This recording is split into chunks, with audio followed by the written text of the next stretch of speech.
There is a forest in Eastern Europe where no birds sing, no wind dares to blow too loud, and no hiker returns the same. It is not marked on most maps. Locals do not speak of it, not because they don't believe in it, but because they do. They call it Lesnoi Golos, or the Voice Wood, but not because the trees whisper. No, it's because the trees remember. And sometimes, if you know how to listen, they speak.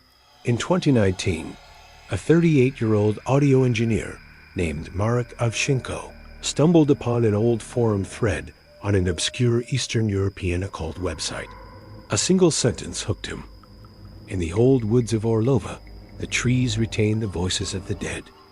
Marek, a field sound technician for Eastern Bloc nature documentaries, had always carried a skepticism hardened by physics and frequency charts. He had debunked phantom howls as echoing wolves, otherworldly chants as humming power lines. But something about that thread lingered. Perhaps it was the way the message was written, like it was a warning, not a story. He dismissed it, until a year later, while mapping acoustics in Romania, a retired professor casually mentioned, "Don't go north of Chihuahua. The trees still echo the war.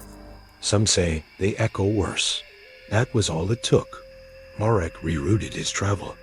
3 days later, he was inside the forest no one talks about. He described it as unnaturally silent. Birds avoided it. Even mosquitoes seemed to vanish after a few feet in. With his equipment, binaural microphones, parabolic reflectors, and ultrasonic sensors, Marek planned to capture a ghost town of sound. But what he got was not absence. It was presence. On his first night, he picked up faint murmurs. When he played them back, the murmurs turned into whispers, clear, cold whispers. "You shouldn't have come." He hears himself now record what must never be heard. He thought it was his mind, maybe some prank. But the voices weren't layered. They came from one point of origin, a tree stump, scorched black. That night, Marek recorded more.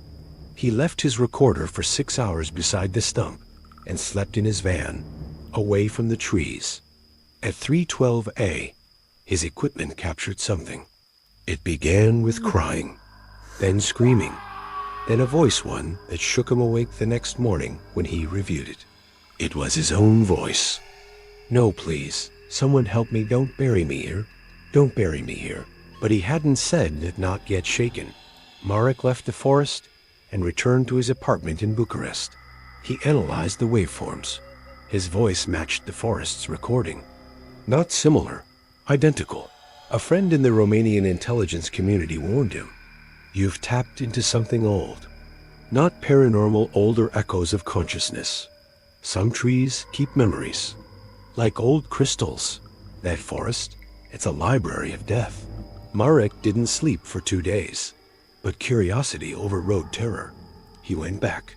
Only this time, he buried a new device. A motion-activated recorder with GPS sensing.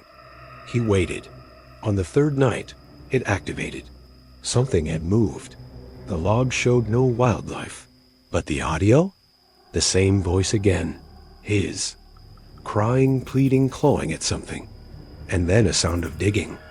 Desperate, Marek contacted the locals. Most hung up. One old woman met him at a chapel in a nearby village. She would not speak aloud, only in writing. The forest records pain. If your pain is strong enough, the trees capture it like wax. If you hear yourself inside, it means part of you is already gone. People who hear their future deaths often try to change fate. It never works. She handed him a folded photo, an old black and white of soldiers in the same forest with a dark, tall shape watching them from the trees. Not a person tall or blurred. She said, trembling, "It's the archivist, the one who keeps the recordings." Marek returned to Lesnoi Golos. One final time, he left a voice note to a friend. "If I don't return, find my laptop. Upload everything. People need to know what this place holds." He entered alone, one camera strapped to his chest, one recorder by his side. His last known recording was 47 minutes long. The first 20 minutes silence, then whispers, then loud rustling. Then, Marek, no, not again, stop it. Unidentified voice, you've already been buried. You're only remembering now. Then silence.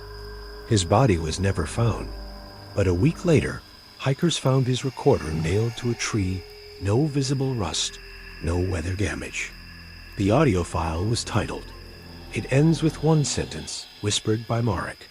I finally understand the forest isn't haunted. It's a mirror. Some forests grow pine, others grow birch, but in some cursed corners of the world, forests grow memories. And if you walk too far in, if you speak too loudly, if your pain is loud enough, you'll become one of them. A whisper trapped in bark, a scream echoing in wood grain. The forest won't kill you. It will remember you forever.